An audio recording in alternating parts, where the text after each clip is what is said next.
We are recording. I've stopped doing the thumbnails for the videos because I realized I accidentally forgot to put one up. Yeah. And I just looked at it and I was like, man, that's so much more inviting. Like a picture of two humans talking rather than just like block letters like episode this.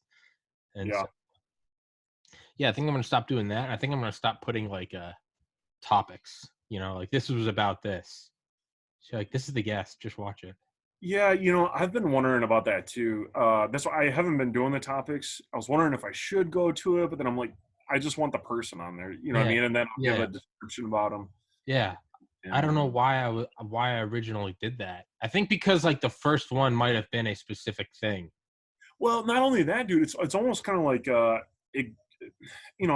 browsing through. You know what I mean? The kind bottlenecks it. Yeah. Cool. It could be good or bad. You could look at it and be like, oh, cool. B-2 Bombers.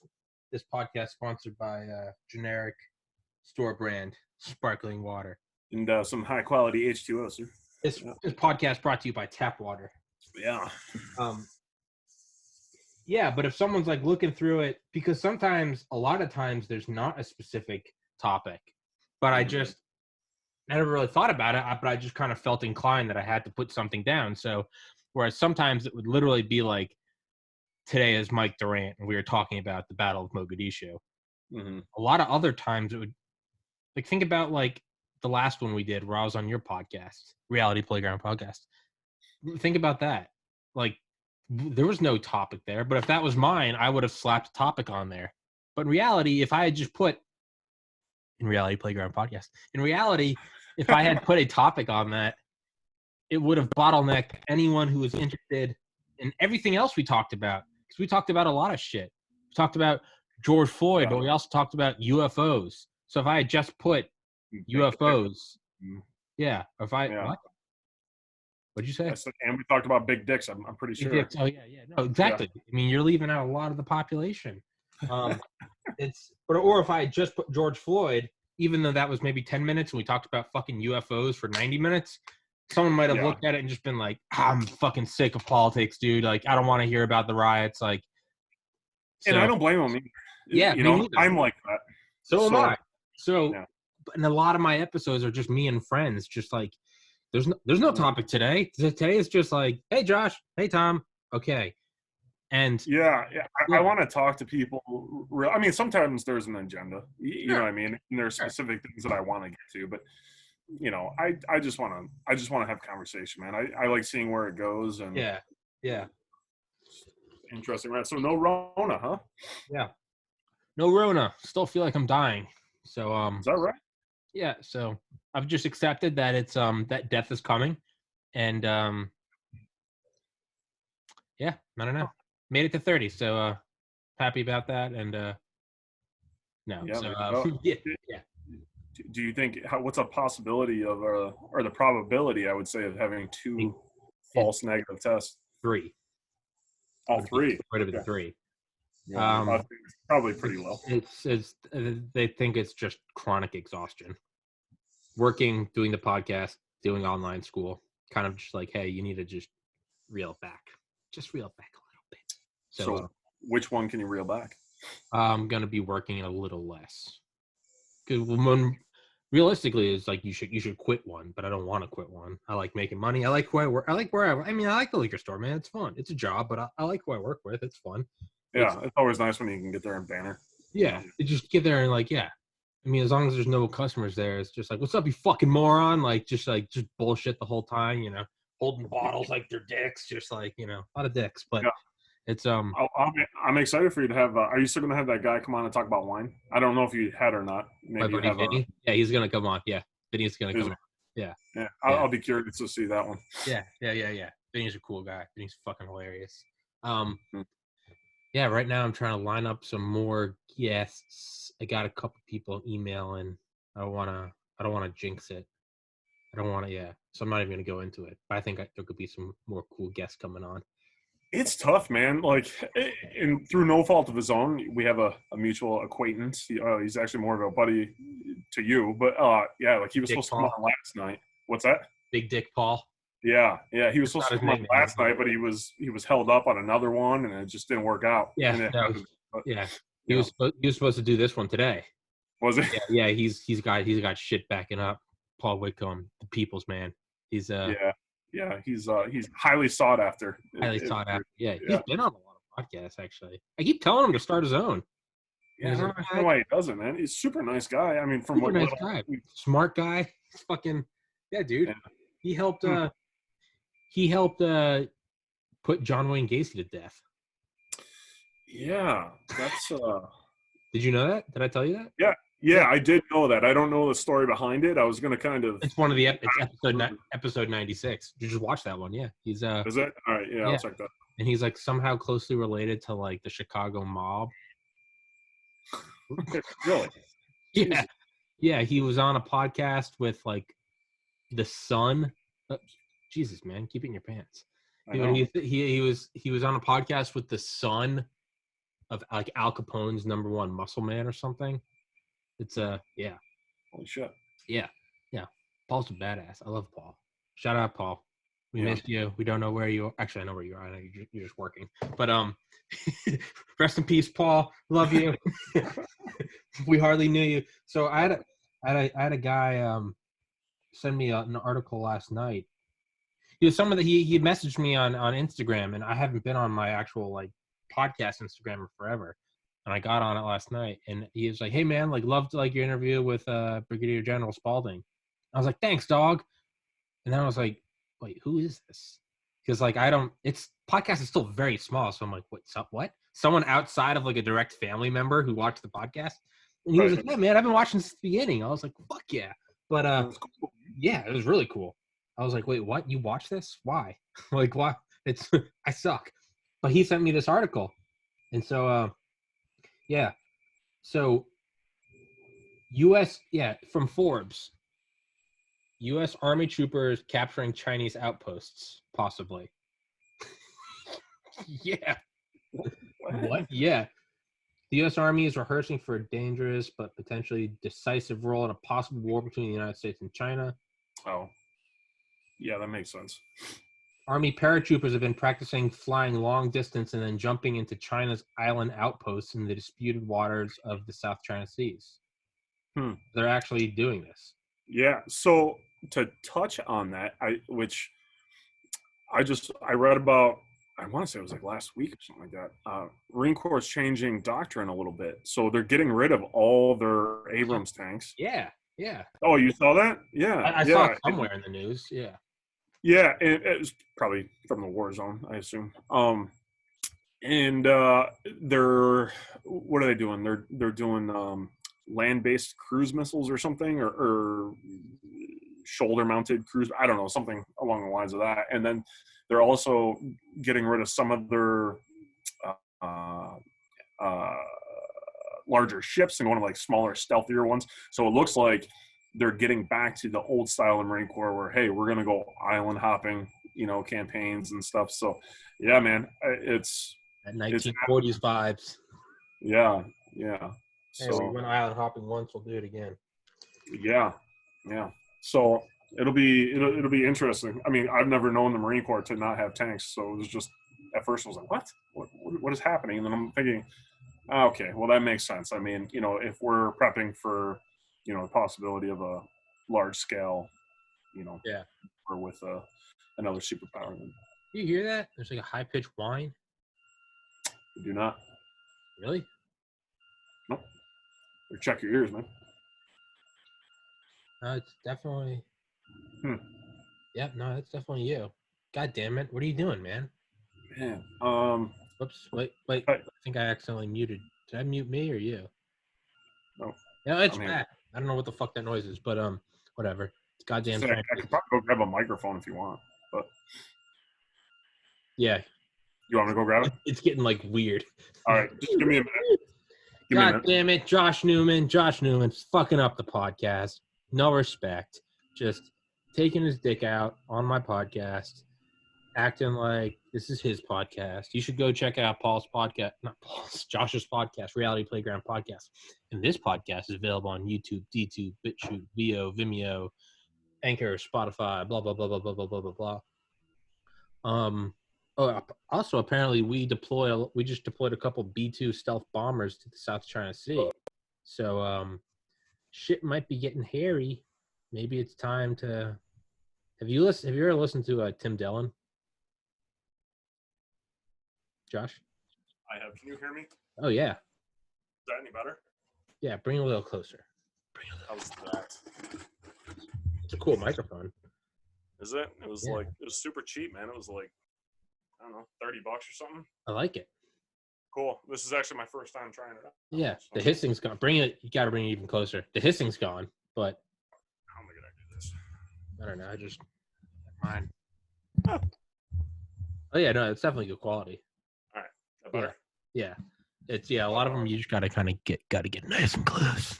Big dick energy. If I end up having to hold it, I will. Just let me know. Yeah. Let me know. Yeah. Anyway. I don't know what the fuck I was just talking about. I know we were talking about China changing doctrine. China.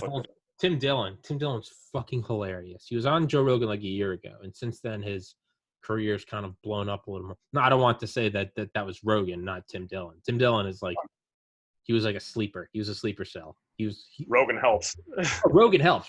Oh, because then he came on again like 6 months ago, and then he came on again like 3 days ago. And he said at the end of this most recent one, he was like, "Hey man, again, thanks for having me on." He's like, "My life's completely changed," and Rogan humble as ever because he's awesome. But Tim Dillon, dude, he is so fucking funny.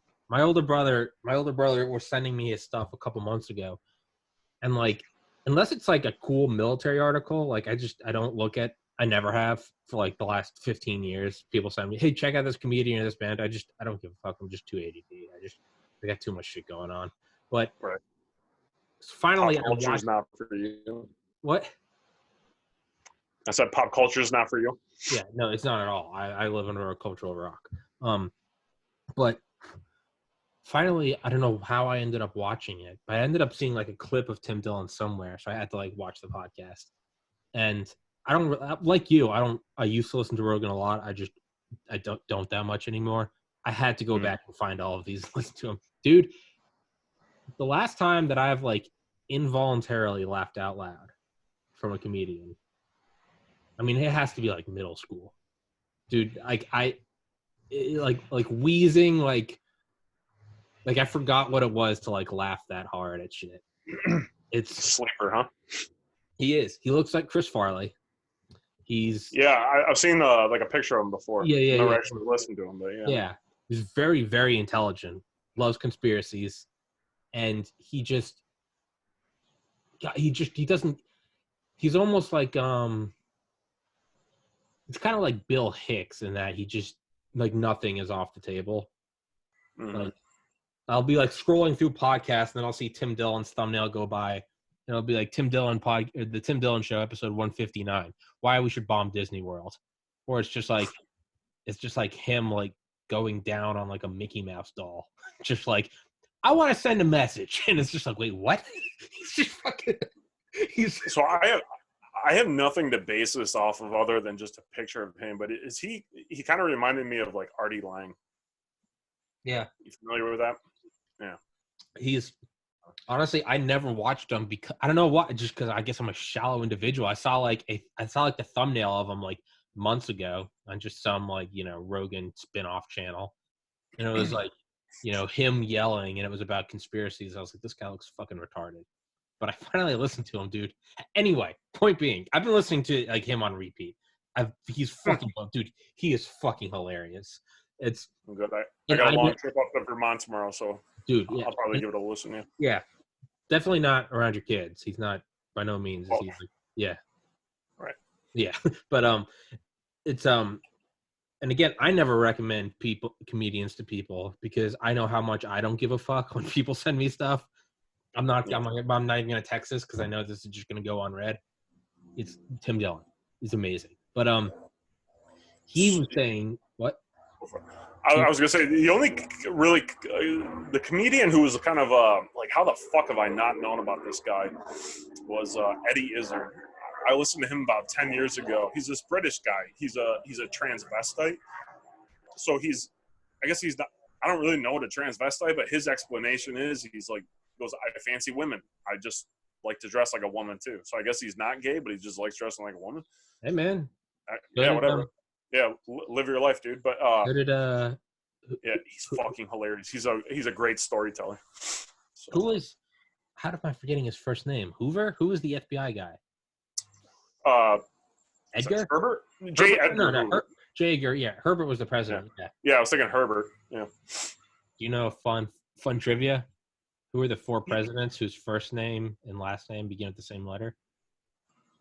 It's not worth it. It's not really that great, but I don't know. I mean, anyway, you're committed. You committed yourself. I've put my dick in. I gotta go. Herbert Hoover, right. Calvin Coolidge, Ronald Reagan. God damn it. Fuck. Woodrow Wilson. Yeah. Okay. Yeah. I don't know. I just remember I was thinking. I was like, if I ever am on Jeopardy and that question comes up, I'm good. Sorry for that. Waste of 30 seconds of your life. But Tim Dillon was saying he was like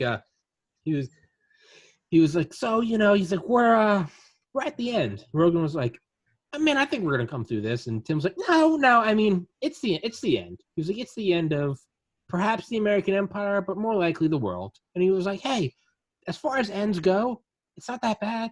We still got internet, we still got power, food trucks are still going.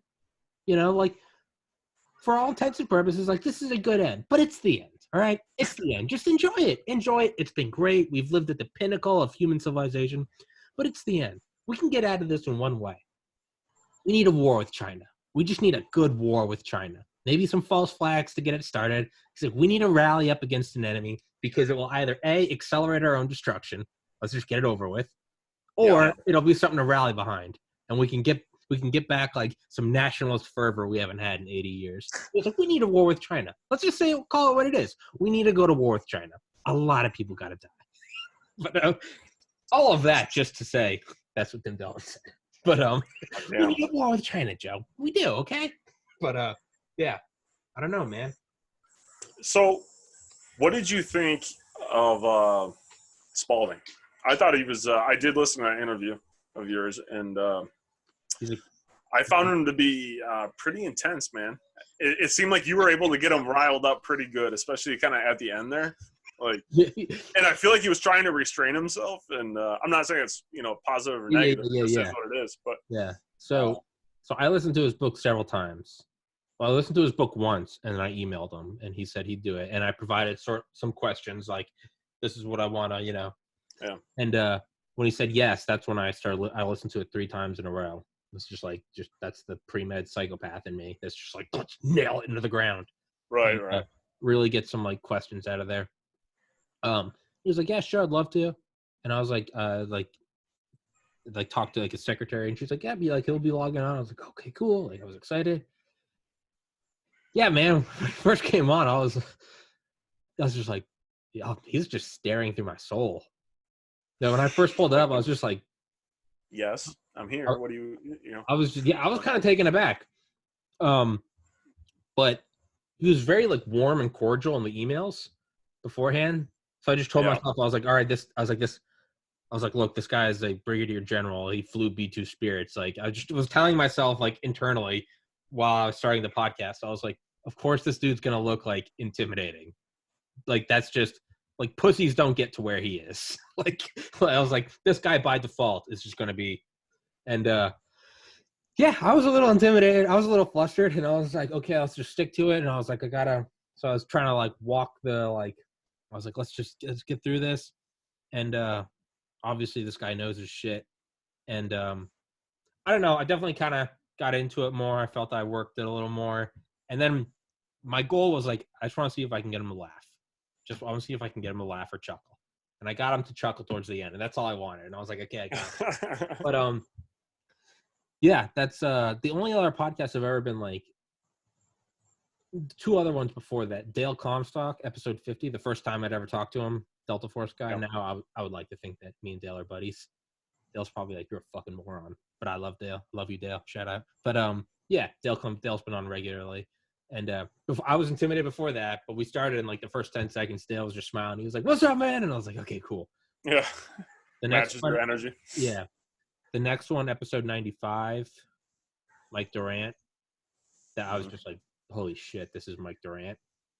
And but he was a big teddy bear, and I got him to laugh at the end. I was like, hey, can you say fucking Irene? And yeah, and got him to. So I was like, okay. I was like, I'm gonna be nervous. I was very like intimidated. I was like, okay, so let's go into this, and yeah, it was intimidating, and there's really no easy way around that. But I felt that I kind of eased into it, and kind of got him going, and got him to laugh.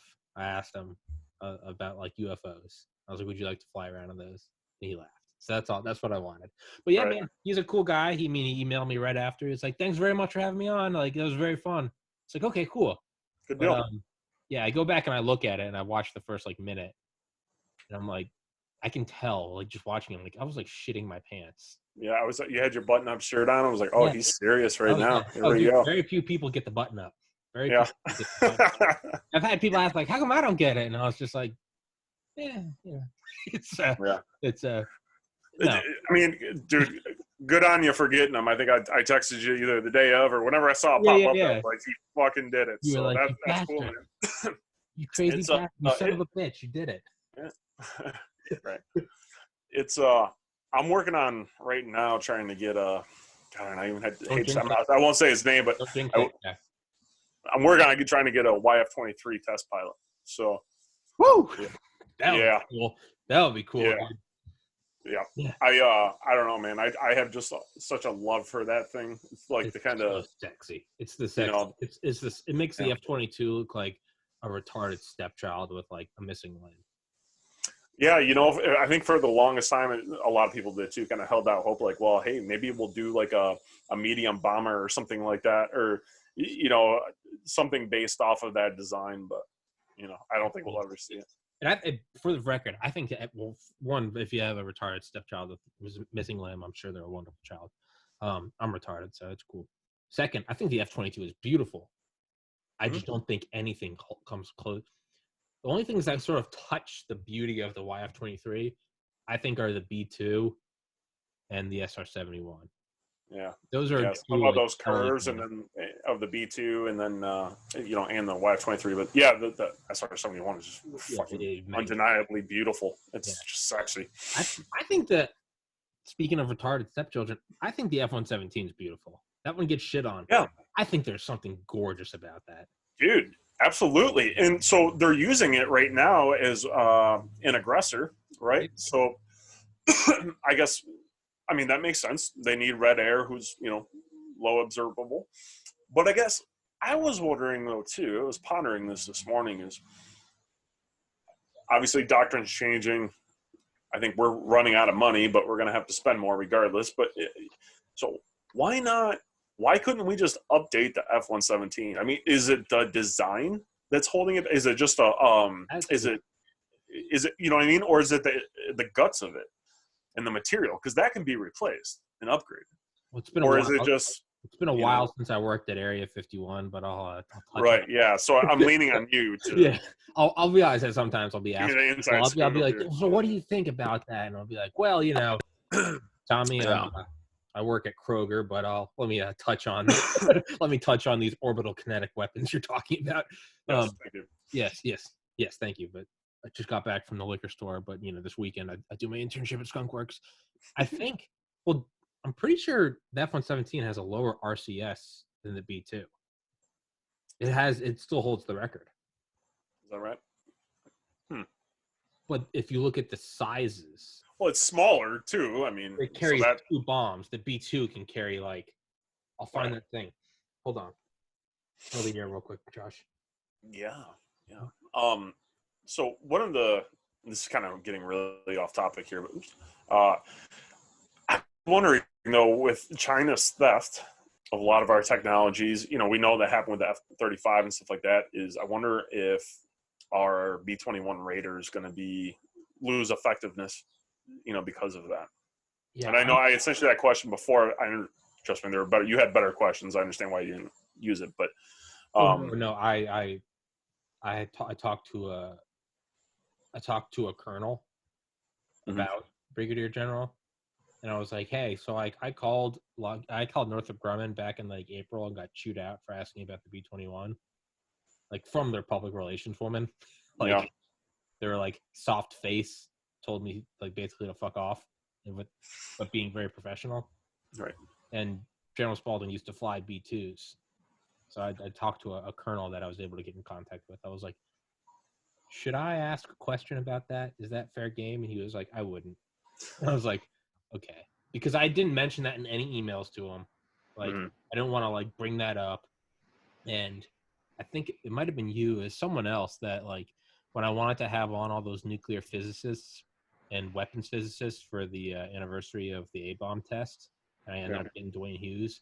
But I had a bunch of other guys on, and then I'd send them questions, and they'd be like, hey, actually, I can't do the podcast. And I'd be like, why not? Like, they didn't say anything. And someone else pointed out to me, they're like, you're putting them in, like, a sticky situation because, like, if something is going against their, like, security clearance, they can't answer the questions, but they also can't tell you that they can't answer the questions. Right. Yeah, I was going to say if they come back like with redacted stuff, say, hey, we can't ask this, and this.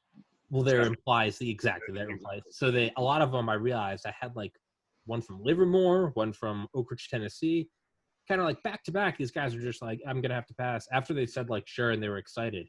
I was like, what the fuck? And finally, I had Garrett, my buddy Garrett, who's a I listened to that one. Yeah, Garrett's a fusion scientist. He was like, yeah, man, you're my way. Yeah. He was like, you're putting them in a sticky situation. So I was like, so that makes sense. I realized with General Spaulding, I was like, not only would that be putting him in a sticky situation, like he wouldn't have even had like the. He probably doesn't know. First of all, but. Well, regardless, I never once mentioned it in an email to him, so it's not even like he would have the luxury of like declining the podcast after I mentioned it. It'd be like if I just pulled that out midway, that'd be probably less acceptable than like pulling my balls out. Yeah. And I was like, that's not cool to this guy. Like, I was like, that's just not cool. So like, I had people ask me, they're like, well, how come we weren't asking about the B-21 Raider? I'm like, bitch, do you not think that's like all that was on my mind? Like, tell me, what do you know? And right. No, I like loosely mentioned that I had got chewed out by Northrop Grumman, and he smiled. Yeah, so yeah. I was like, and I was like, that's the end of that. I'm not gonna. I started the idiot in me was like, just ask it, just ask it. I started walking towards the cliff, and he like smiled, and I was like, stepped back. But here's the image I meant to pull up. So wait, so there's the B-2. Okay. F-30. Why did I just not text this to you? I'm like a 9-year-old. I'm like, hey Josh, can you see this picture? Right. I'm hurting it through the screen. Yeah. You get it? I just texted you. Yeah. So if you look at it, I've been meaning to change there we go, from my side. Yeah, so for anyone watching, there we go. There's the B-2, the F-35, F-117. Yeah, so the F-117's got a smaller cross-section, but if you just look at the size comparison, it looks like the F-117 could almost fit in the cockpit. It almost looks like that of the B-2. So to answer your question with all of my expertise, I would imagine, I don't know, but it's got smaller RCS. I don't know. Why not upgrade it? Why not? Right. So they were able to shoot it down back in the 90s during the Kosovo War. Yeah. Fucking just right. And so they were mobile, right? Then they keep turning on and off the system and stuff like that. Like the radar guy explained it, like he's been open about it and he's done interviews. The guy. I never knew why it was shot down. Yeah. So read about it. I'm not saying I'm right here. But I'm taking you as the now authority. You were there. You fired the missile. Yes. So essentially, it was something about they were turning the missiles on and off or something like that, and using different frequencies or defense. Yeah. And somehow they were able to spot this thing. So if its RCS is lower than the B-2. Are we going to have issues with the B-2? That same thing? And I'll find the article. I'll send it to you. And we can talk about it another time. But I don't know. In Ben Rich's Skunk Works, which is you read that, right? No, it's next. God damn it, John! Right now, I'm reading 1984. I know. What the fuck? Haven't you read it? I can't. Why are we even friends? I've had 1984 for a couple of years. And I still haven't started it. Interesting. Yeah, but F-117. It was Ben Rich talks about how the pilots said that like when they were over Afghanistan, Iraq, right? Desert Storm, Iraq, and Yep. he was like because when they were testing it with the radar, sometimes it would show up perfectly, and they'd be like, "Why is it showing up perfectly?" And they'd realize that like one of the screws was 3/16 of an inch protruding instead of flush with the skin. And so it would go from the cross section of a ball bearing to the cross section of like a school bus. And then they'd put that because the entire thing was it was a mathematical equation. That's all it was. Right. Yeah. So the whole thing it wasn't like if part of it's missing, part of the stealth is missing. It's an all or nothing thing.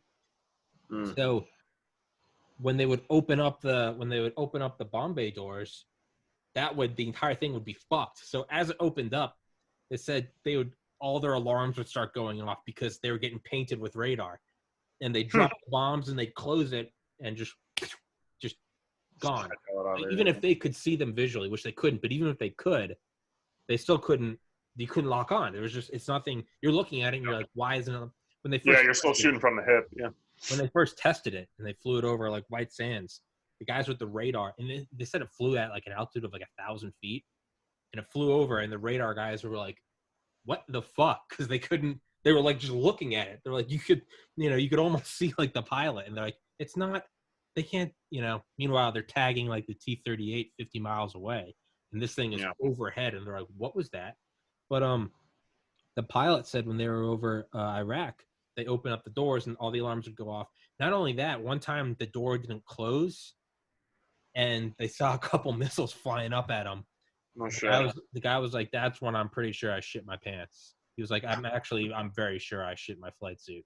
But because he's just watching this like white hot missile plume come up, and it's tracking them, and the missile's arcing, and it's like it's hunting them down, and then and then the doors closed, and they said it just then you could tell the missile it stopped like maneuvering, and it just followed the last point that it saw, and so it went behind the plane. So as soon as the doors closed, so. Isn't that amazing? Just one little thing will fuck up your whole day. It's a bolt or whatever. Yeah. So to answer your question in all of my expertise, I don't know. Maybe maybe the B-2 isn't like that. Maybe they sort of that kink out. Maybe the B-2 can open the bomb day. Maybe that's just. I mean, aside from the fact that B-2 carries like 30 times the payload. Yeah. I don't know. So I don't think it's a design thing. I mean, that can't be it because I mean, if you look at the F-35, Lockheed historically has kind of like the diamond and the angles where, Northrop Boeing or whatever has the curvy kind of. Wait, Lockheed's the F-22, right? Yeah. Are they also the F-35? Yeah. Shout out Lockheed. Nice. Yep.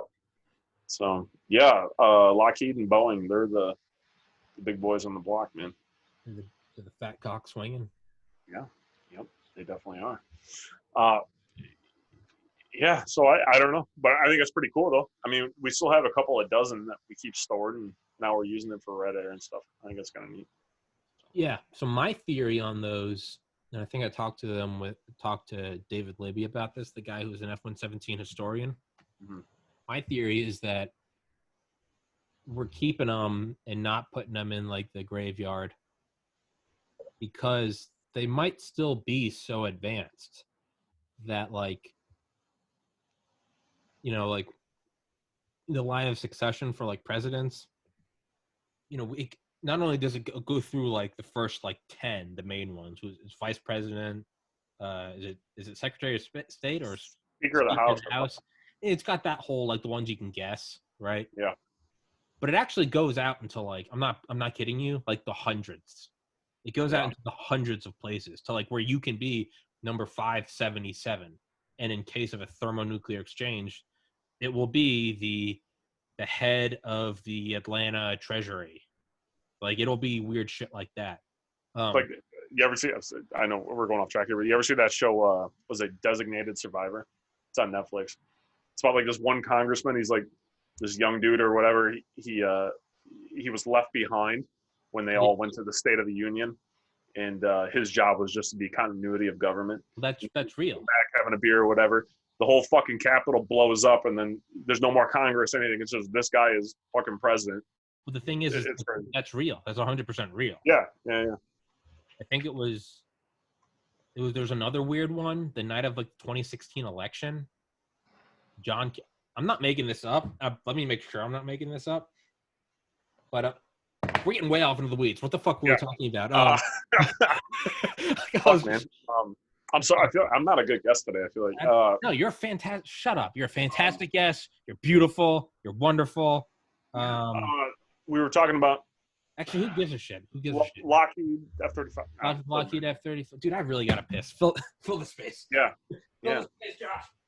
Hey, Reality Playground Podcast. Come check it out. I'm only 2 episodes in. Still just getting my footing here, but got Tommy to really thank for it. And so I do appreciate you, Tommy. It's been getting nice knowing you there, pal.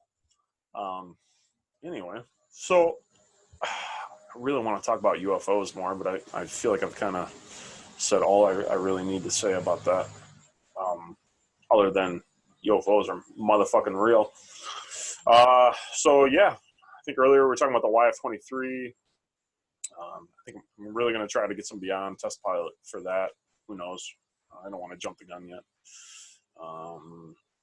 Tommy's still taking a piss. So it's kind of weird talking to yourself.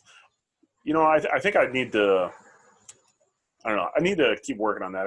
I get super uncomfortable talking to myself. I have no idea what the fuck is going on. I've just been talking to myself, bullshitting. What I do is I just make sounds. Yeah. Actually, I was gonna say, we're getting off into the weeds, but then I just thought, why the fuck does it matter? Who the fuck cares? You can't get off topic when there is no topic. So let's go back to where we were, designated survivor. So right. I think this is true. Let me make sure.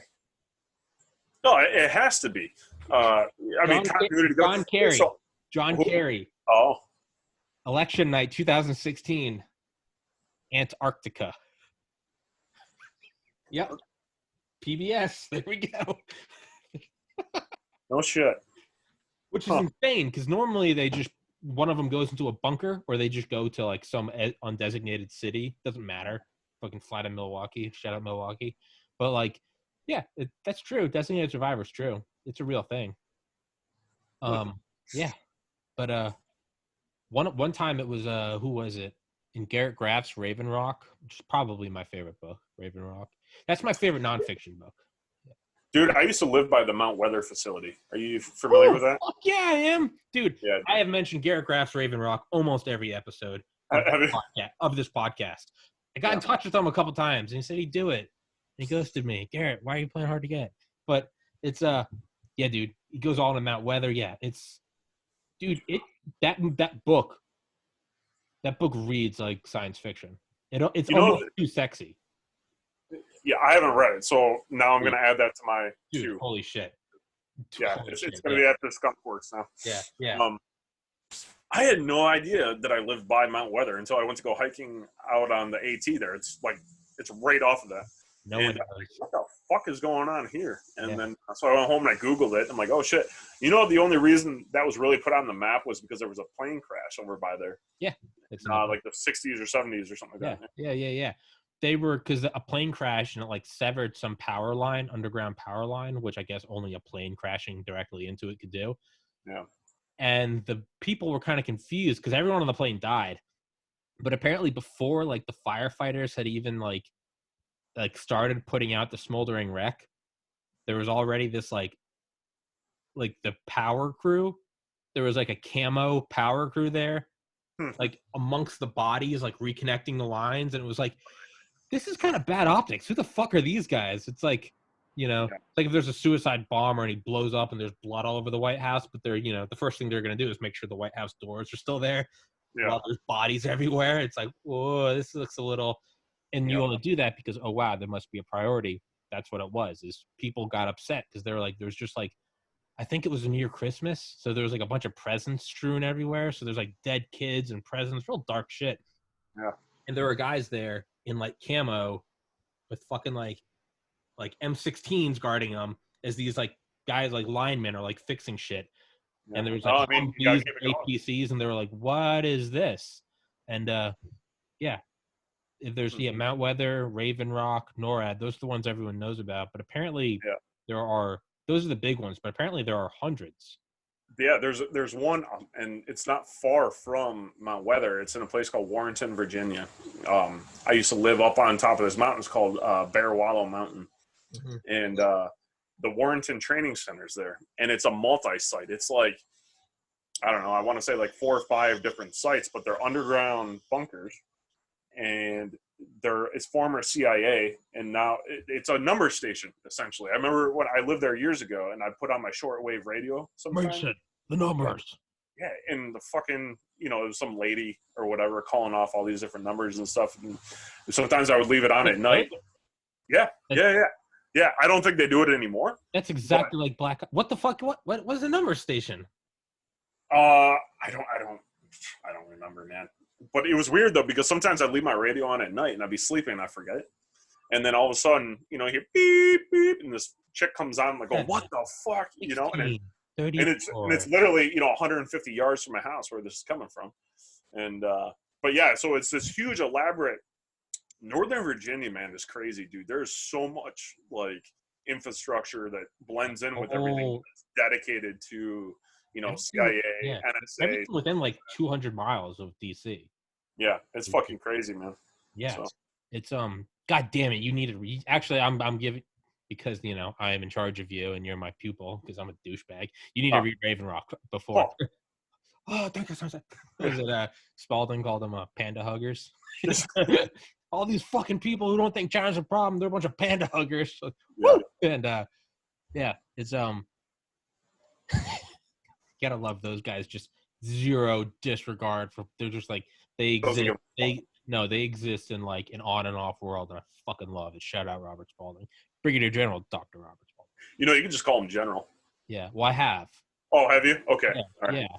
All right. But Raven Rock, dude, they go in. I say that because I don't like long words. Like I'm like Brigadier General. I'm like, fuck. Can't I just say General? Yes. Just like some people get the button-up shirts and others don't. Some people get the full title. You're Josh. You're motherfucker. I text you. I'm like, let's go, you dumb hoe. Like, let's go, you fucking slut. But hey, it's good being me. Yeah. No, I definitely didn't tell Spalding what's fucking tango. He got a I'm ready, sir, whenever you are. Like it's you got a command. That parade rest for him. Yeah. You get like a middle finger and a picture of my balls. And it's like, let's go, bitch.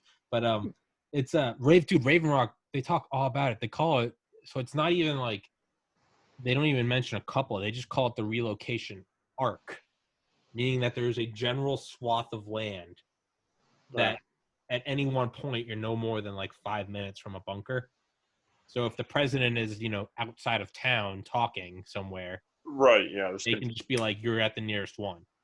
Yeah, and so they call it the relocation arc. Yeah, dude, it's insane. It's awesome. And there were so many, like, LeMay was so like OCD with like ensuring that we had second strike capability, that like one of the things they did was there's actually like 4 rockets somewhere out in like Colorado, like 4 ICBMs, and I think they called them RCBM or ICBR. I always fuck it up, but they took out the warhead and they just put in a radio. And the radio, because every silo is independent of the others. Yeah. Every silo is their own power source. They have their own codes. But I guess LeMay authorized something where it's basically these 4 rockets, and one would go north, south, east, so they'd kind of shoot off and like bloom like that. And instead of the warheads, it was just a radio, and they would just shoot out a sort of master key. And what they would do is you fired these as like a last resort. These would streak across the U.S., north, south, east, west, beaming these master launch codes. And even if it was against the people in the silos' will, it would fly over and the silos would open up and fire. So even if all of America was wasteland, LeMay had so many. Dude, I am so glad that he was on our side. That guy was. LeMay said that he was such a smart. Yeah, he was happy we won World War II because he said, "Oh, I would have been tried for war crimes." Josh, Yeah. you Yeah. coming? You there? Yeah. You got me now? I was losing it for a second, but. Hold on, let me. If my internet does this because it sucks, let me connect to my. Let me connect to my. Well, I was gonna say connect to my hotspot, but there we go. And you still have me? You still have me, Josh? Yep. I got you. Good. All right. Yeah, my internet sucks. Yeah, LeMay he's like, thank God we won. I would have been tried for war crimes. JFK said, you don't want LeMay leading the war because he'll get us into war. But he said, you definitely want him leading the fight into war. You want to Right. have Yeah. him Yeah. bring you into war. You don't want Yeah. to have him start it. Don't let him start it because he will start it. But if it Well, starts, and he almost did too. Like, I mean, when he would run I believe it was the B-47s, he would run just reconnaissance sprint them. flights. Sprint Yeah. them right at the border. Yeah, right up from the Arctic, man. Just no fucks given, dude. Just No, just fucking cock swinging at his ankles. I no. think one time, I think he said that like, he's like, there was like, it wasn't the Cuban Missile Crisis, but it was like one of the other like real brinkmanship moments where he was like, everyone was like, that was close, and he was like, yeah, with a little more luck, we would have had World War III. He was a fucking pit bull, dude. And Yeah. but thank God he was on our side, and yeah, he had the radio ones. He also had something called, I think, called the Green Pine Network, where he had these radio stations up in Canada, and they were like a kind of radio. They were made of something that wouldn't be interacted by an EMP, the EMP of a nuke. Yeah. It was some weird analog. I don't know what it was. Some like Morse code shit. And then he had another thing where, and this is insane. You'd have these big ass planes with these like thin cables like that, and they would be 5 miles long, and these planes would go out into like middle of the ocean, and then they'd start unspooling these things. So imagine just like a C-130 or just some big cargo fucker, Yeah. just full. They stripped out everything except the crew, and then just all these spools of this one long cable. And even getting the cable was like this weird, like classified, because they had to get these contractors like, yeah, we can link them together, and they're like, no, we need one uninterrupted, and but they'd spool them out, and then the plane would bank, almost kind of like a gunship, and it would just stay in a circle. And so as the thing spooled out, it would be spooling up, and it would look like a giant spring. But then, but they'd be making this like radio transmitter, and it would be like ELF, extremely low frequency, which is even, I guess, longer or lower, or super like, in like the wavelengths are like miles long, but I'm too stupid to explain this, the importance of the radio, but it's basically like this could like shoot like messages through the ocean, like down to like nuclear subs. You wouldn't have to come up to receive it. Yeah. And they would do this, and so you'd almost create, because we wanted to make these like ELF transmitters, and I think Maine, and I think we did it, but they were so big that the Soviets obviously would have like tagged it for one of the 10,000 things they were going to hit with their nukes. Right. Because these things were huge. They take up like, it'd be like 1,000 yards by 1,000 yards. It'd be like one giant transmitter. And so what we did is LeMay had them make these things that they would go fly out over the ocean. So they'd thus be temporary, right? Because this doesn't exist as this big mile-wide coil. Instead, it would be spooled up on a plane that would be kept in a bunker.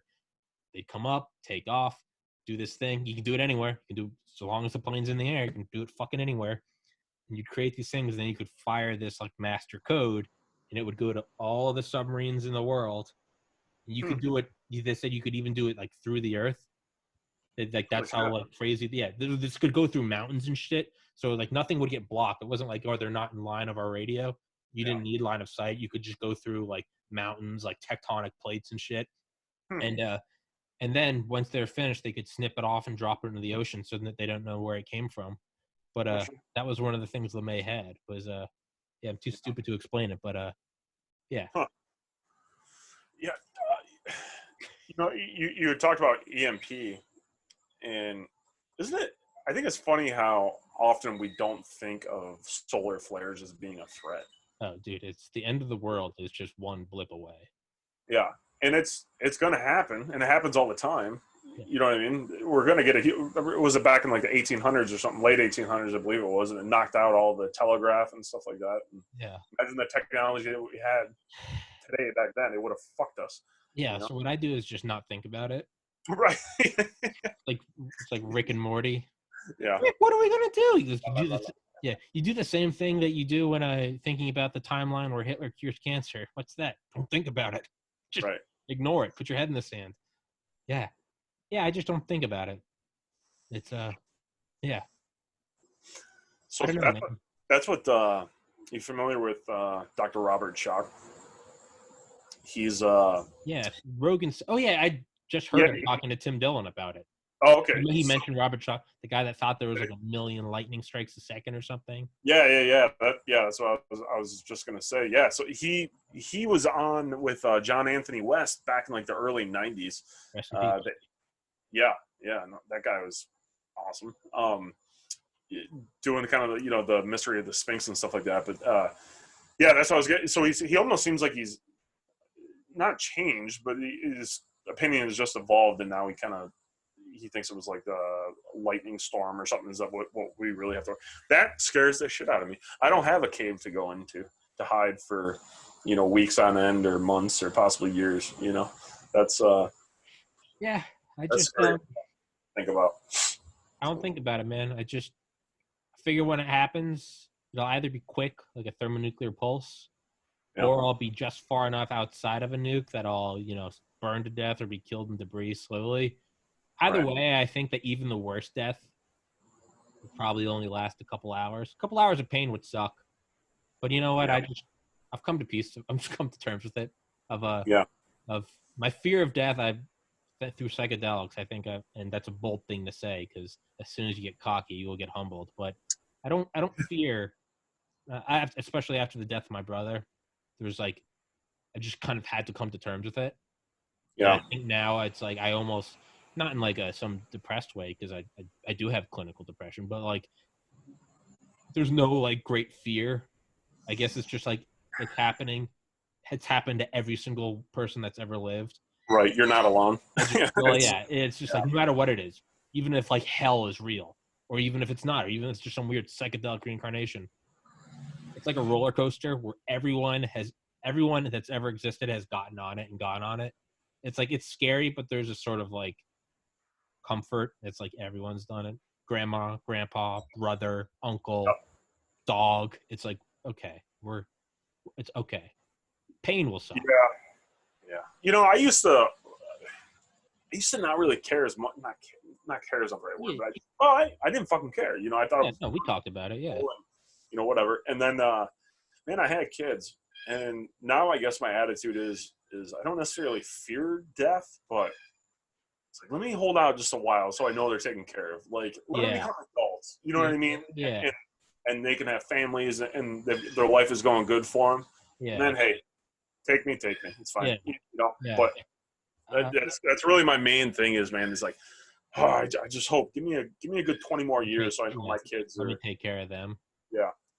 So that's really only my. Yeah. It's really my only issue with death is what I'm saying. Yeah. It's famous last words. Was it Dumbledore? Was it that Dumbledore quote? Albus Dumbledore, Harry Potter guy.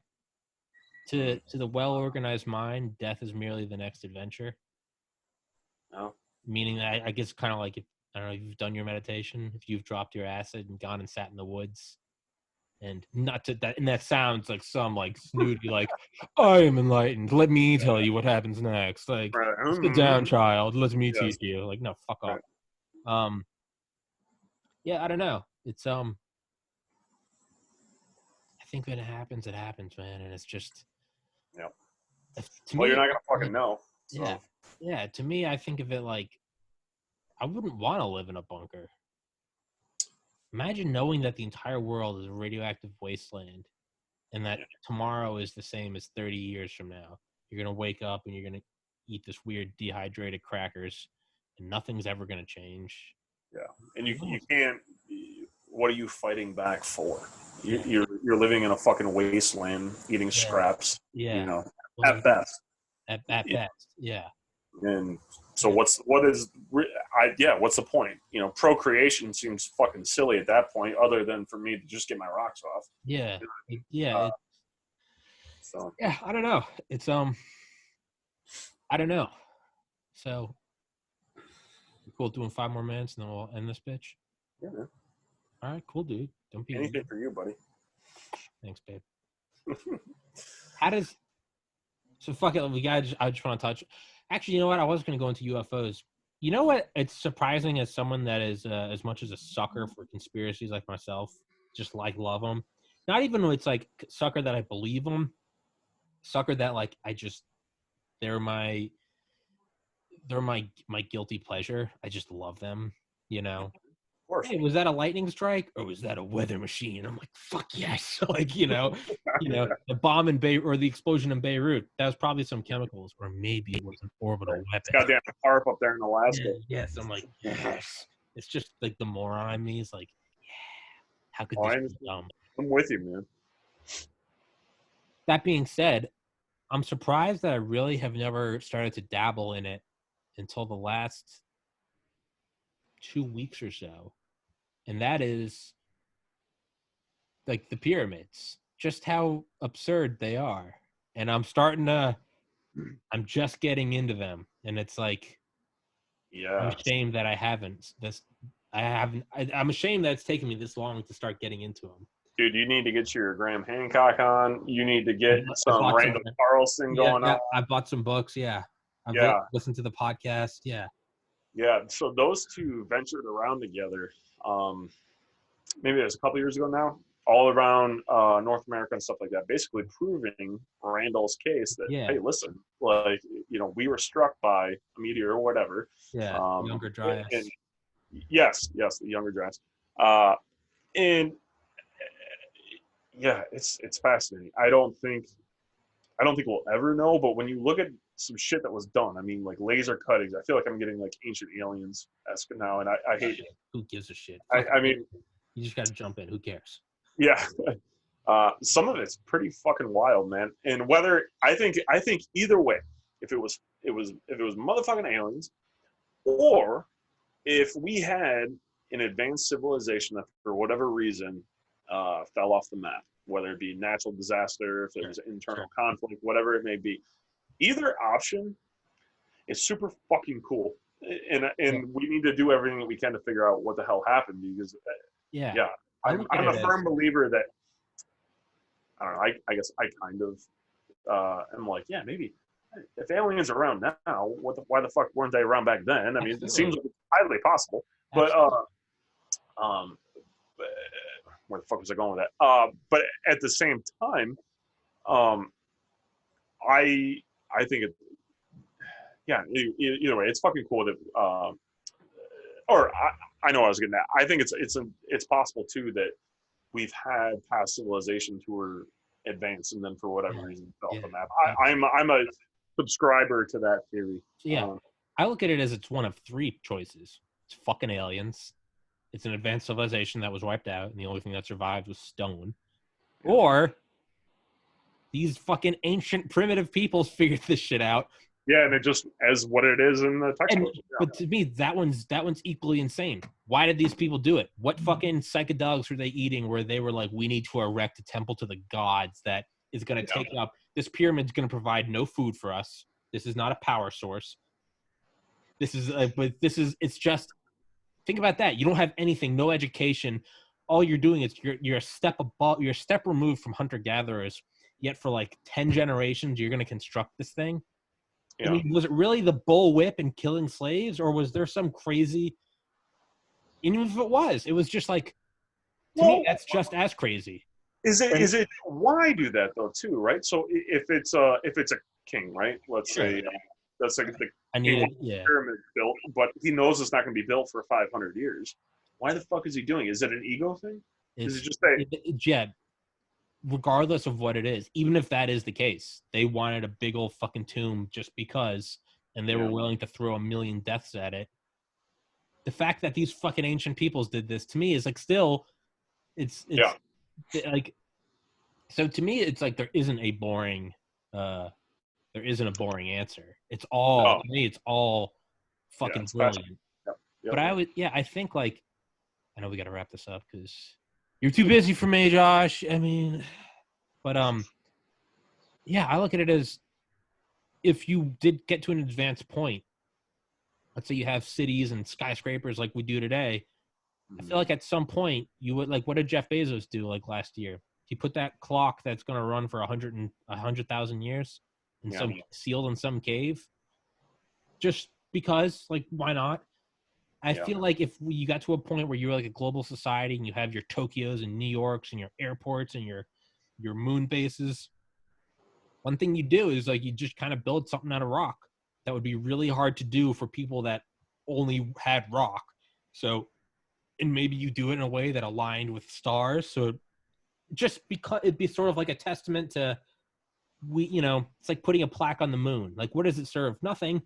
But if for whatever reason we were ever wiped out and they found it, they wouldn't be like, this didn't just get here by accident, right?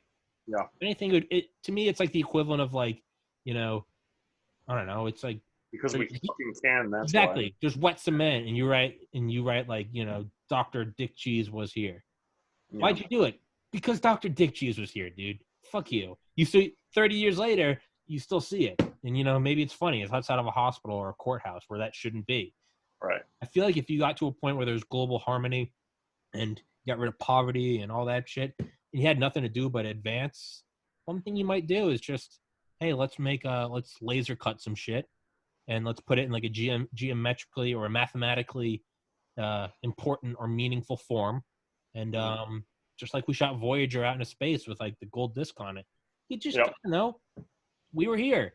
And then if everything did get wiped out, there's still a little piece of so you find the pyramids. It doesn't have the gold cap. It doesn't have the limestone sheath, but you still find this thing composed of like 10-ton rocks lined up with the stars. You serve it because it's the ultimate Dick Cheese was here. Because now here we are in 2020 AD. Still talking and we're still talking about it. Like, and trying to figure it out. Yeah. So why do you write Dr. Dick Cheese was here? Because you want at some point some doctor in 30 years to be like, who the fuck is Dr. Nothing. It's because you just said his name. That's why. It's you want us to talk about it. Why? Because fuck you. It's my ego. Fuck you. That's why. Why am I still collecting royalties 50 years after I left the Beatles? Because I'm king and you're not, bitch. Because I'm fucking Paul McCartney, fucker. Right. That's why. Give me money. Yeah. That's why. It's funny. I just saw a headline the other day, something about how, I don't know when the hell it was, but Paul McCartney was going through the airport and he forgot his passport somewhere over in Europe. And he was like, you know who I am. Why don't you just let me through? And apparently they did. I'm like, that's interesting. Like, can you imagine just, me. Listen, you fucking know who I am. Just let me through. That's, yes, sir. Not even a Joe Rogan could do that because they might not know. If you're an old guy and you've never listened, you might not know. Yeah. I feel like a Michael Jordan could get away with that. Yeah. Maybe. Yeah. Even my daughters know who the Beatles are. Yeah. So Trump could get away. Any living president could. Yeah. Speaking of Trump, you mentioned to General Spaulding the other day, you had to give the shout out to the Donald. Yeah. I thought that subreddit was it was banned. Shut down or banned. Yeah, right? It was. So they created their own website called thedonald.win. Did they really? Yeah. I didn't know that. Yeah. Huh. No shit. Because I always see memes of them there, and just China is asshole, and I had people coming out like, "Why the fuck did you do that? Why'd you talk about that?" Look, I lean one way politically. I voted for Obama and then Romney and then Bernie in the primaries in 2016, and then I moved home and wasn't in a position to vote. I don't know who I'll vote for this time, leaning towards Trump. I've jumped on either side of the aisle, and guess what? In 4 years, I'll probably be looking back at me and be like, that guy's an idiot. I'm voting for AOC. And then 4 years after that, be like, that guy's an idiot. I'm voting for fucking... You grow, you change, and to me, I just thought it was funny. You're allowed to evolve. I don't understand why. Dude, me and my siblings... older one and younger one, both very far left. I'm more far right. But I mean, we might be like, you're a fucking moron, you're an idiot. But then it ends with like, hey, look at this meme. Right. Like, you're allowed to, actually I was talking to my older brother this past weekend. and he's on the opposite end of the spectrum of me, and not the autistic spectrum because I'm retarded. But he was like, whatever it is, he was like, it's what's not healthy is the fact that like a lot of us think that we are objectively right. He's like, that's you're allowed to disagree. You know, if someone's like, and you're allowed to sit down and have you're allowed to sit down and have a beer with somebody who you disagree with.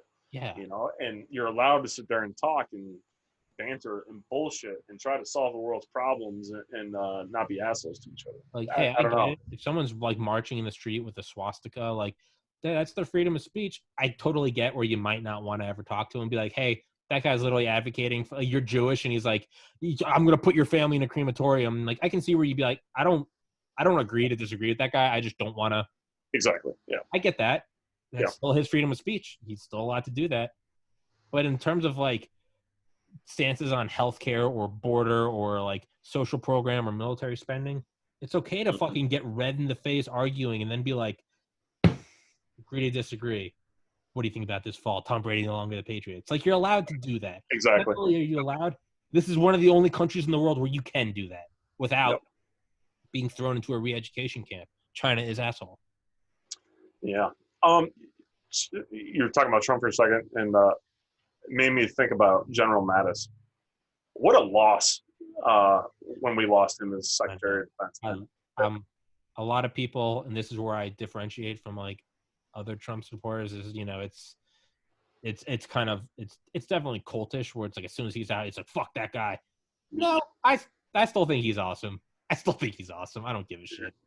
I still think Obama's awesome. I like Trump. I also like Obama. What I love about Obama is, you know, what he did when we got in, when there was a problem with interrogation at Guantanamo, and people were like, this is a really bad look.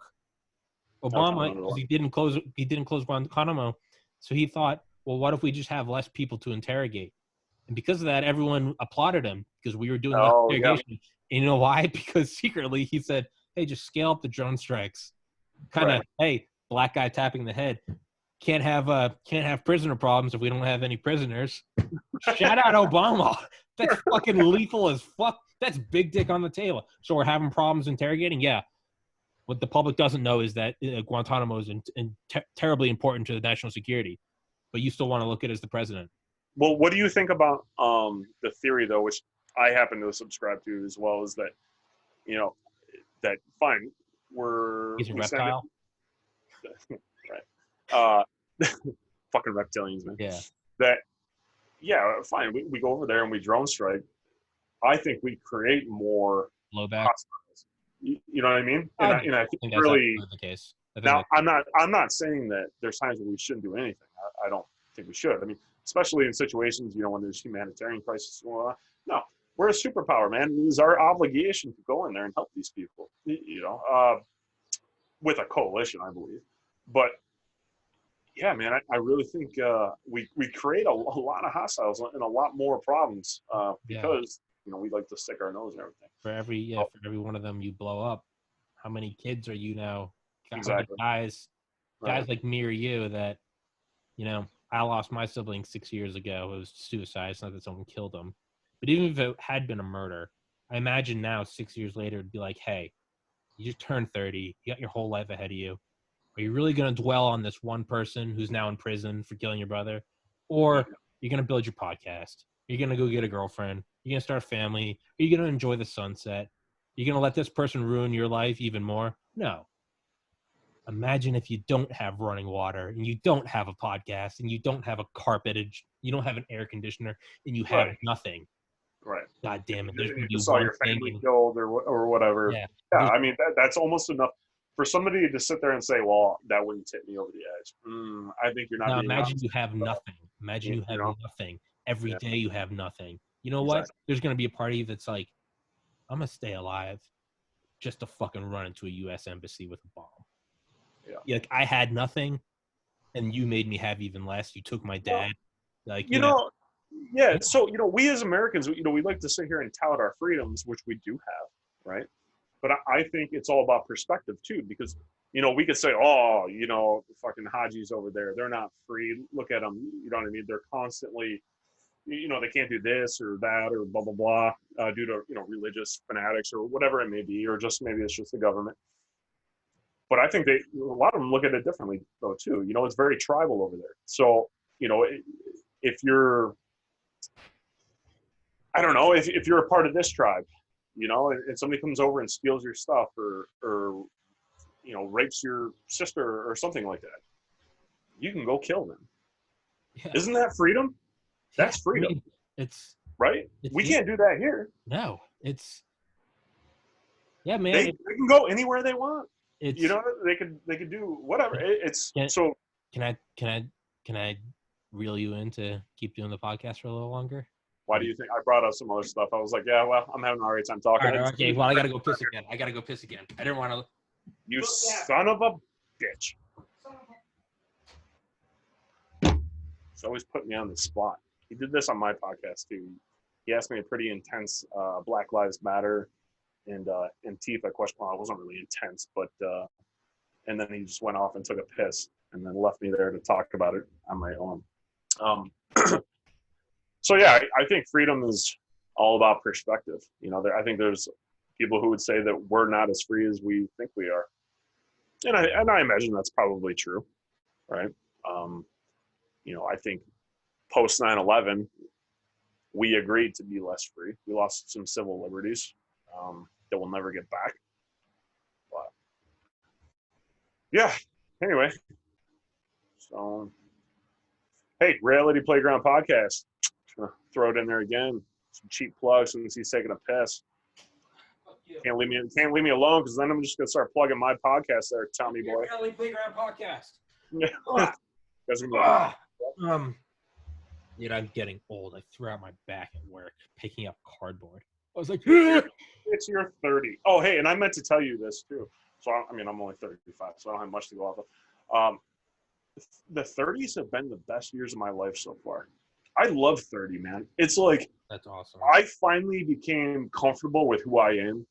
I hated the whole decade of my 20s. Yeah, and stopped worrying about making other people happy and everything.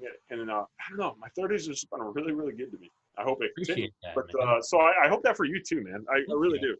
I do. On my 20th birthday, August 7th, 2010, my dad dropped me off at the frat house in Valdosta, starting my sophomore year of college. And like that night was the night I decided I wanted to be a doctor. And so like I could almost say like pre-med me started on my birthday, my 20th birthday. That took 4 years. Then as soon as that was finished, lost a sibling to suicide. And then that was just hell for several years. And yeah, I just turned 30. And I kind of looked back at it and was like, that romantic, like, if I could go back, I'd do it all again. I remember thinking on my 30th birthday, I went, where was I 10 years ago? I'd do it all again. I just remember thinking, that all sucked. I didn't like that decade of my life. I really didn't like, and I know that sounds depressed, but like, I understand. Well, different situations, but I understand where you're coming from. Yeah. So now I'm looking at it as like, instead of like, college is behind me, I'm looking at it as now as like, best years are ahead. I was like, I'm starting a fucking podcast, like doing my own thing. Like, I don't give a fuck what anyone thinks. And I'm just like, so I'm trying to look at it as like 30s are going to be awesome. Yeah. Well, I hope that for you, man. I appreciate it. Yeah. So what's up? You had something on your mind before you went to go take a leak, and I just started plugging my shit. Reality Playground Podcast, Big Cock Central. Blow back something. Yeah, and then we're talking about freedom. Bombs, freedom. Yeah. I was saying how in some ways. Yeah, that'd be like if aliens came down and they were like, hey, guys, we see how against each other that Yankees and Red Sox fans are. So we did away with the MLB. Now there's no arguing. You'd be like, dude, we like that. Right. Like, what do you mean? You're at each other's throats. Yeah, well, sure. Sometimes we get drunk and it turns into a fist fight, but like, no, we like it. Or even like Republicans and Democrats, like we're at each other's throats. For the same time, it's like, how cool is it that you're allowed to take different sides and you can get together with your friends and be like, fuck them, we're smarter. And they're like, fuck them, we're smarter. And then you go vote and sometimes you get it and sometimes you don't. And then life goes on. I wouldn't want anyone to take that away. I don't know. It's, is the best defense a good offense? You got to get over there and just like take out those motherfuckers while they're still just like seeds. But then does that create more? You kill one, and you can't kill one without getting out some civilians, and now you got some civilians who you've just radicalized. I don't know, man. Yeah, George Washington. and that it's hard. It's hard too to try to influence somebody, with our culture when they don't. All they know is what they've had. Yeah. I think it's, it's pretty arrogant to think that, that's an easy process by any, or that it can really even be done. I mean, I guess maybe it can be done. We've, put capitalistic, ideas in, Vietnam and stuff like that. I think too, we're allies with them now. Look at them, Yeah, I don't know. Me and my buddy Duran talked about this. We're like, is the entire Middle East, is that actually, we're thinking about like evolution, like a shark stopped evolving something like 40 million years ago because they're at the perfect spot. They're the most energy efficient, the way they can glide, the way they can just stealthily kill. They're fit. They've got 100. Once you get 100, you can no longer perfect score it. They're at 100. They're the best. Yeah. I think it was Shark Week too last week. Oh. But yeah, it's like they are the most shout out Shark Week. They are the most efficient. We were talking about like what if the Middle East is the most efficient like society, and like you think like what? It's a bunch of sand and caves and bombs and illiteracy, and so well, think about it. Sucked in like the U.S. and we're still there. They sucked in the Soviets. They sucked in Alexander the Great. What if the most advanced society is a black hole? It's a resource suck. It's like physically, it is hot and sand, and the people there will just blow themselves up to fuck you over. Like, is it the most efficient? Just in that it survives. It survives. Is it worth surviving? I don't know. But in terms of like the one thing, they're definitely survivors for sure. Sure, they have borders, but I mean, just that one. It's like a pit of despair that can take Russia. It can take the United States. Just take it all. Is it the most efficient one? We'll take down China soon. Maybe it's like that fish in the deep sea that has like the light in front of it. What do they have? They're the most desperate, just terrible, just despair-ridden, just shithole of the world. They're sitting on the oil. Yeah. It's like a real ice queen, Every once in a while, you see some stud that's like, I'll get her. I'll play hard to get. And then she just breaks them. Next thing you know, there's just some Chad. And he's like, babe, I'm sorry. And everyone's like, what the fuck happened to him? And he's like, I just miss you. No, she just leaves on to the next guy. Maybe the Middle East is just an ice queen. It took down the Chad Soviets. It's taken on the Chad Americans. Took on Alexander the Great.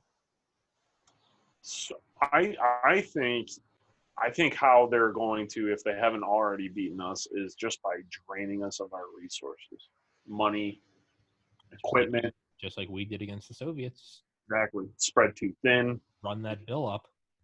Yep. So I started reading The 100-Year War by Michael Pillsbury. I think he was the Deputy Secretary of Defense under Reagan.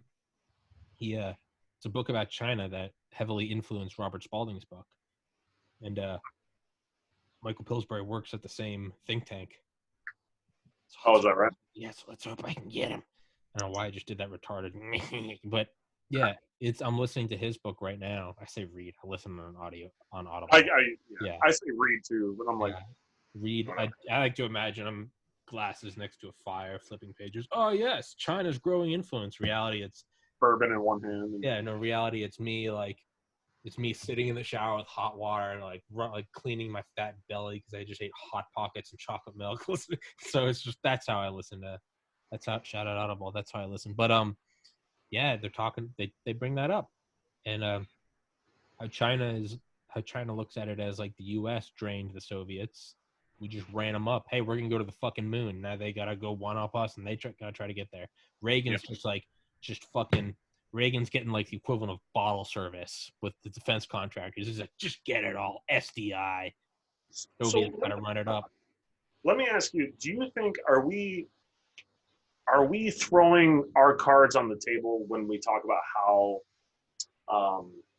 damaging 5G could be as far as data collection and stuff like that. Are we kind of letting our secrets out there? Are we? You understand what I mean? Yeah, I get what you're saying. Yeah. Yeah, I never know because I always think like. I know you don't know, but No, no. I always think of it's like we've announced the B-21 Raider before it's even finished. Like, it seems kind of weird. It's like, why are we doing this? And we're announcing China's 5G is a threat to us. You think, why the fuck would we say that? Why would we not keep that quiet? Yeah, unless we were doing the same thing. It's not like LeMay would make like a news press briefing and be like, "Hey, if they wipe out our antennas in Maine, we can't do a second strike. So I need to make this floating antenna thing." Remember what I said earlier? I'm too stupid to remember it. You don't do that. Like, I'm sure when he found, because I didn't know about the EMP effects of nukes until like the 50s when we did Starfish Prime, the one in space, and it knocked out like all the shit in Hawaii, and they're like, "What was that?" And when we figured that out, it's not like LeMay came out and was like, "Oh man, I hope the Soviets don't nuke us." I'm sure they looked at it and internally were like, "Holy fuck, I hope the Soviets don't nuke us." But they were quiet, and they were like, "Well, let's start." They were constructing NORAD when they found out about EMP blasts, and so they had to go back during the construction, and they added the Faraday cage, all the copper wiring, so like on the go. But they didn't. That wasn't like public. Like, oh, we found out a weakness. You don't mention the weakness. So, like Delta Force successfully got on. Lou Merletti, the former head of the Secret Service, he had some Delta Force connections in like the 90s or 2000s. And he thought that they plugged all the holes in like White House security. So he asked if Delta Force would do like a red cell planning thing and get in. He said they did it. He said like there were Secret Service guys that said all of a sudden these Secret Service guys were like, yeah, there's people on the lawn. And the next thing you know, he goes, we're looking at it with like infrared, and all of a sudden we just see all these Delta Force guys. It's still classified because you can't let people know. So to say all that to answer this, why are we saying 5G is our weakness? Why would we say that? I like to imagine that's a hand being played. It's not throwing our cards on the table. That in itself is a move. I just don't see if us idiots can go, hey, why are you telling everyone about 5G and that being our weakness? If we can point out the problem. Yeah. I would imagine there's smarter people than us who have already higher up who are like, it's part of like, hey, let's act really scared about 5G. Or maybe not. Maybe there are just a bunch of morons. Right. Maybe this is the end. Maybe this is the end and we need a war with China. Tim Dillon. I don't know. I don't know, man. Maybe it's all part of a plan to make China look bad. Yeah. But I don't know how much credibility we have anymore. You know what I mean? I think we used to be able to say, hey, look at these guys. Look at these guys. Yeah. They're up to no good, but now, and I'm not bashing this by any means. I'm just saying I think our position has changed or is changing. Yeah, there's something people don't take us as serious anymore. Yeah. You're right.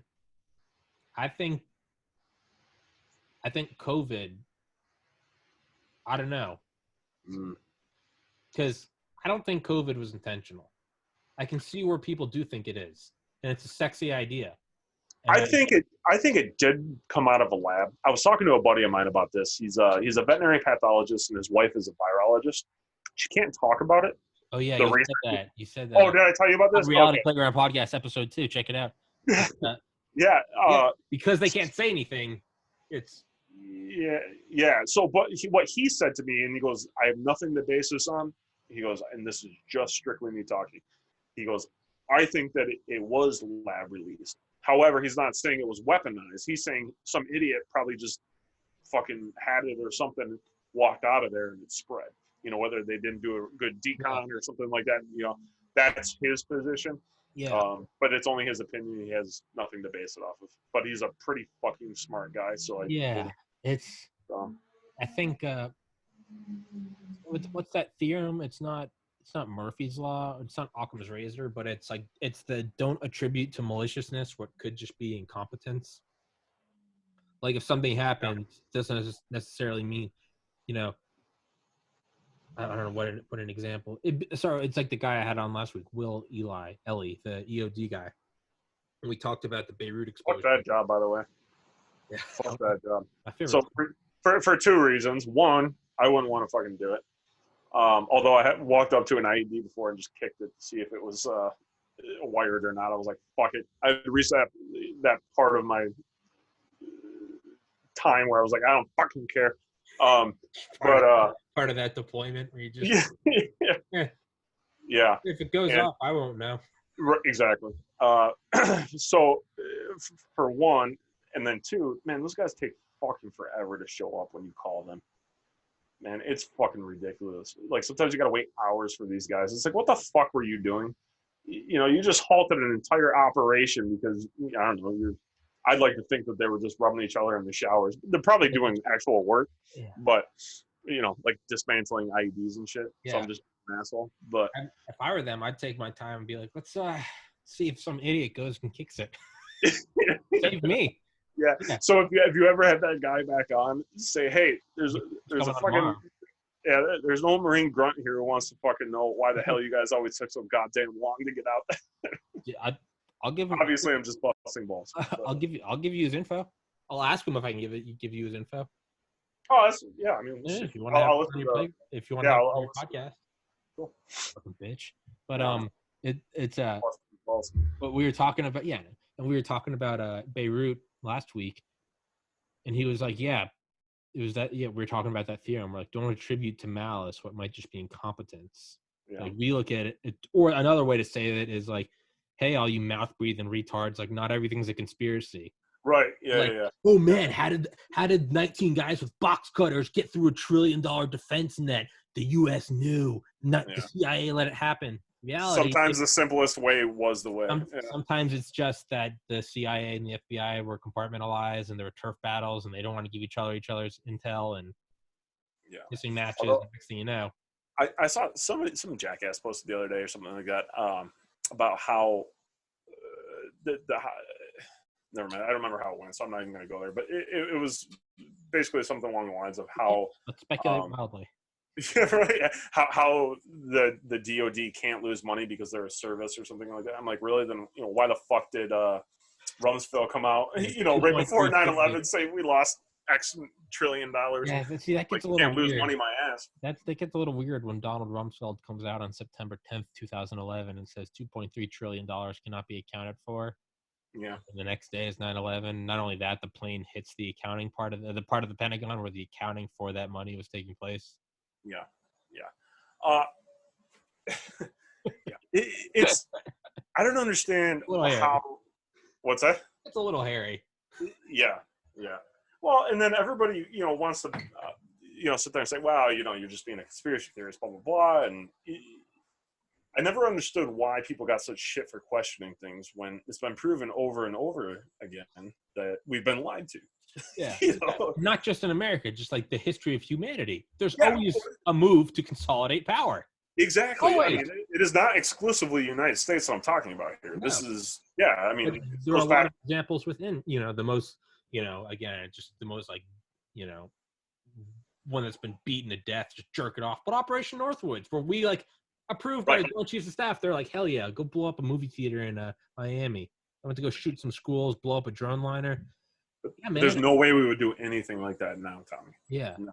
We did all of that, and who signed off on? Who said that? No, we can't do that. Right. JFK. I forget what happened to him, but yeah, it's it's a little weird. It's what do I think is the most likely explanation? I think that it was an organic attack. 9/11, maybe somewhere higher up they detected it and said, if we let this come through, we could do a lot from this. And that's kind of what I think of COVID. Maybe didn't happen in a lab, but it's like never let a tragedy go to waste. It was like, hey, this thing is taken off. How can we make this work for CCP? We can work this out. Canada. That's what I think is probably the most, with a lot of these conspiracies, I think it's a lot more of engineered 9/11 or COVID. Doubt it. It's just my opinion. Doubt it. Yep. But saw it happening and was like, hey, let's see what we can do with this. Maybe let's not stop it. So there is some malice in there, or a lot of So malice. yeah, I want to, man. There's at least 50% of them, probably more, that go back to Pearl Harbor, shit like that. That we knew that it was going to happen, and we just decided, Yeah. right? But then the other half of me realizes how dysfunctional the military can be from within, and how much communication breaks down.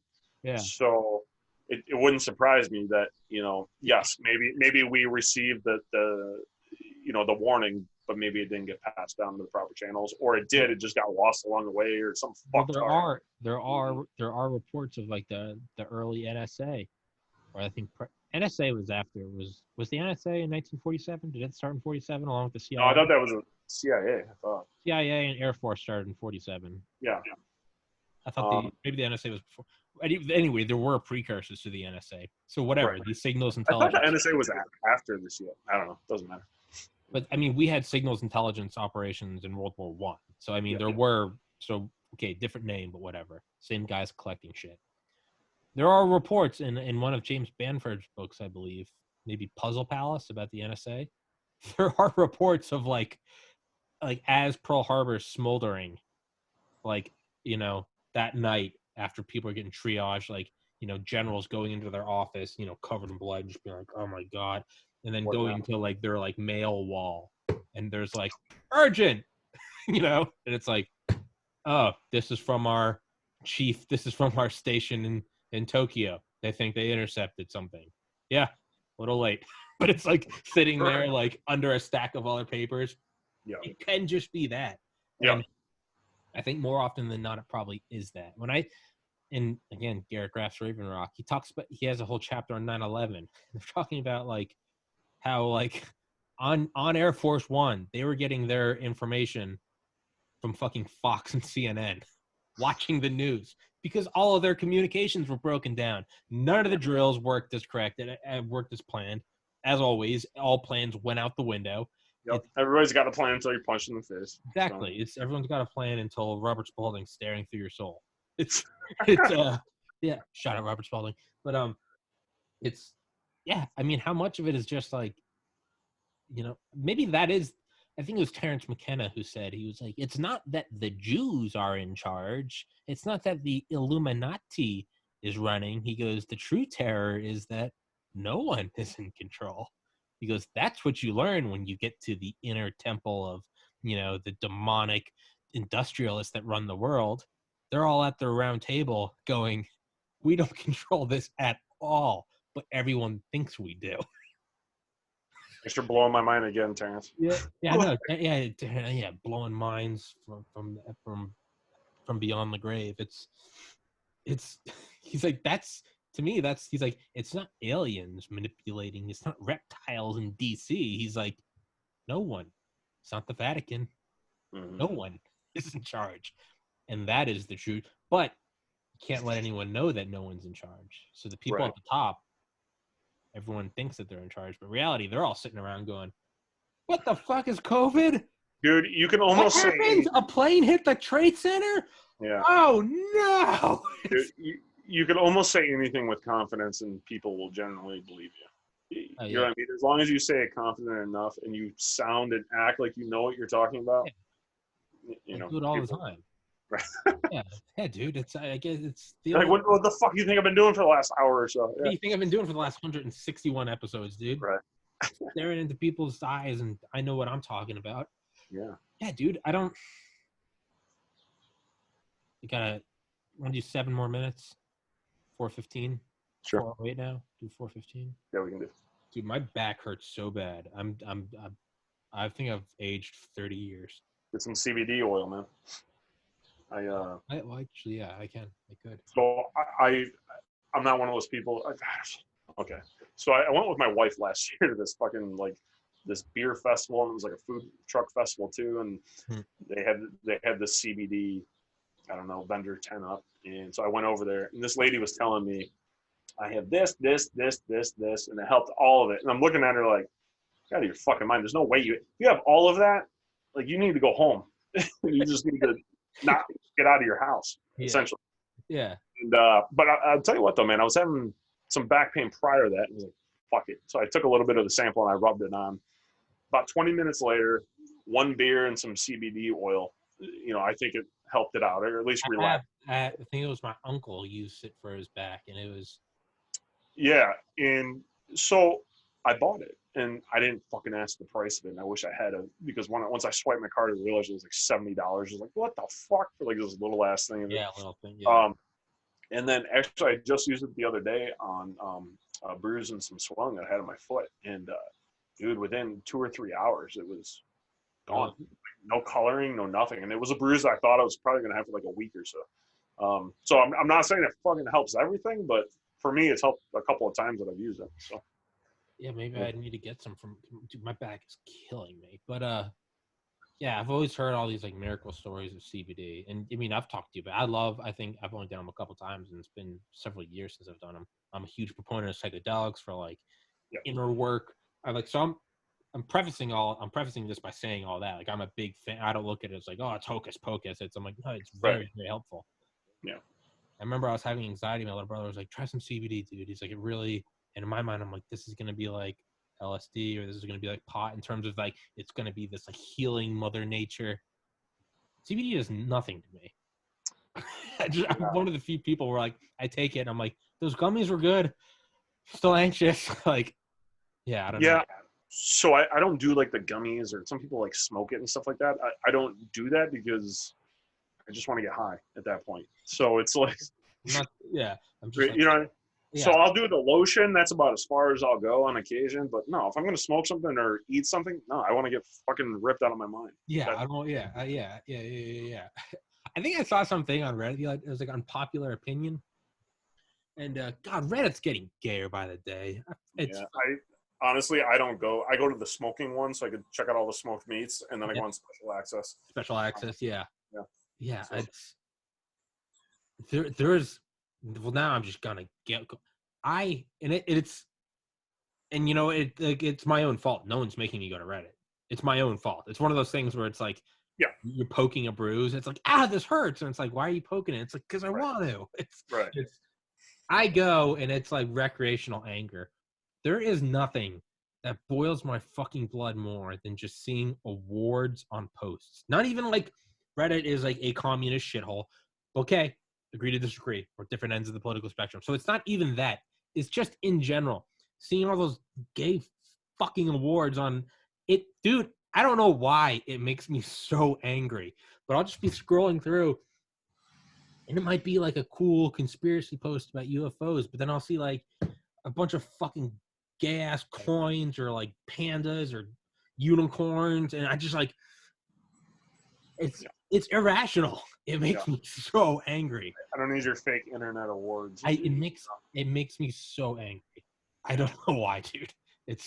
But hey, what a first world luxury to have. Get angry. Yeah, well, that's why I never click on the popular. You know how you can just see your subreddit, or you can click on the popular. I don't do that anymore. It's exactly what you're saying. It's all a bunch of shit that I generally probably disagree with in one way or another. Reddit is cancer. Reddit. I think Reddit's on its way out. Do you? I think so too. Yeah. I think it's. And I haven't even been a Redditor that long. I think I joined in like 2014 or something. Yeah, it's. Even since then, I've seen it go downhill quite a bit. It's declining. It's. I fucking hate Reddit. Reddit took $300 million from China. Yeah. It's. Did you know that Smithfield's, like the pork company and stuff, the food company, was bought out by China years ago? Really? Yeah.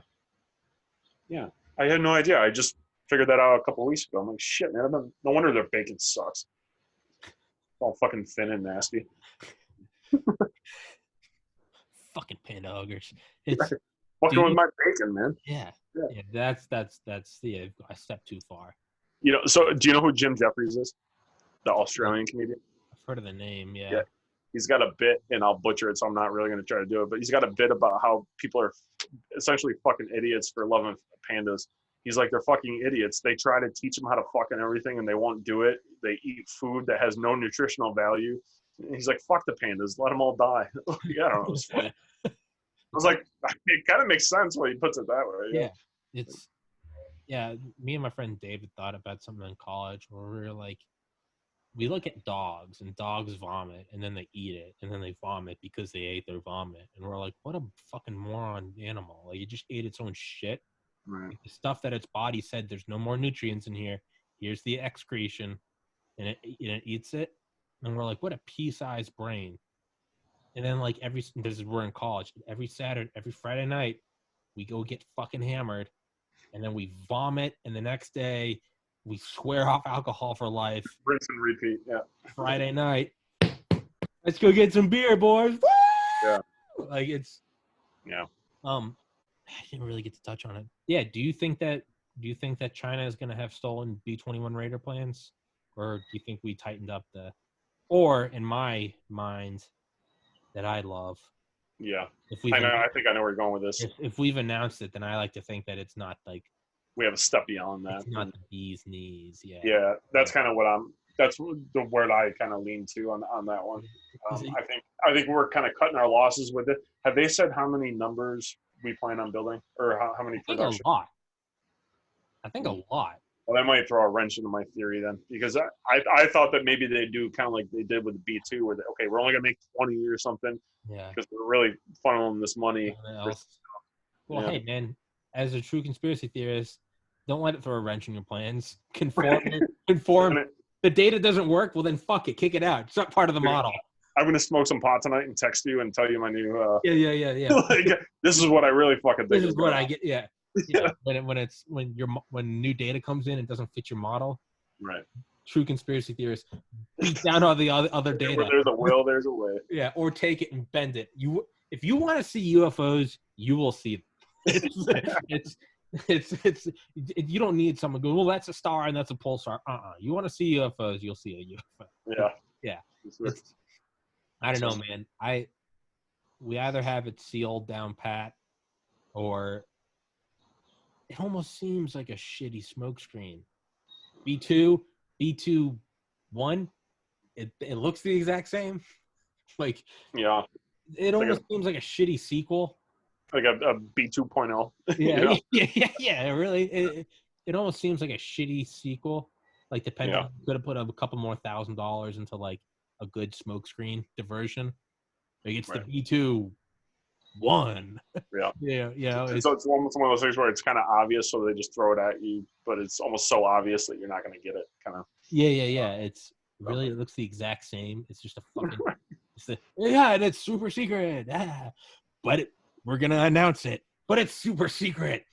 But it's top secret. But this is what it looks like. But it's top secret. It's not even finished yet. But it's top secret. Ooh.